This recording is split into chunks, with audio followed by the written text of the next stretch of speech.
Alright, the first resource that I am providing for the students in the technology is called Hippo Campus. The reason I'm using it is because it is an extremely easy to use information network there that is just a general website that could be used to track multiple things. My goal is to give students a website they can utilize to find vast amounts of information and allow students to do their own research. So obviously, this one is intended for students.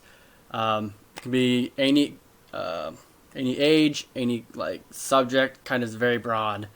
The standards I have for this, my ISTA standards are 3.3D and 3.3C. 3.3D is to support educators in using technology to advance learning. And then 3.3C is to inspire collaboration to explore and experiment with digital tools. So, how does this look online? Alright, so when you go online, here's the homepage for it. So basically it's hippocampus.org. It's a website, not an application.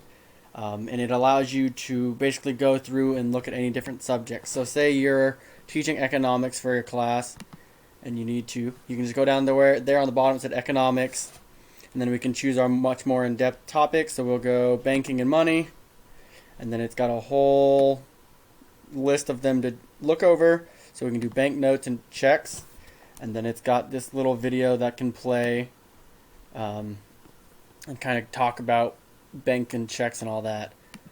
So if we go back to the home page, say you choose a different subject, you're an English teacher and you really want to focus on English composition, you can then come in depth and look at exploring the process, observing details, or the elements of an argument, and then you can say what is a working thesis, and then you can have a video for that as well. A ton of different videos on a ton of different topics, so they're all very broad and allow teachers to go there.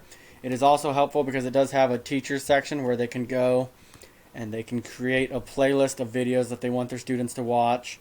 So I think it kind of is the best of both worlds. Teachers can set their boundaries and what they want the students to find, and it also allows the students to do their broad research. It gives them access to this general amount of information they can use to go anywhere with it. And that is why I think Hippo Campus is a good application to use for students.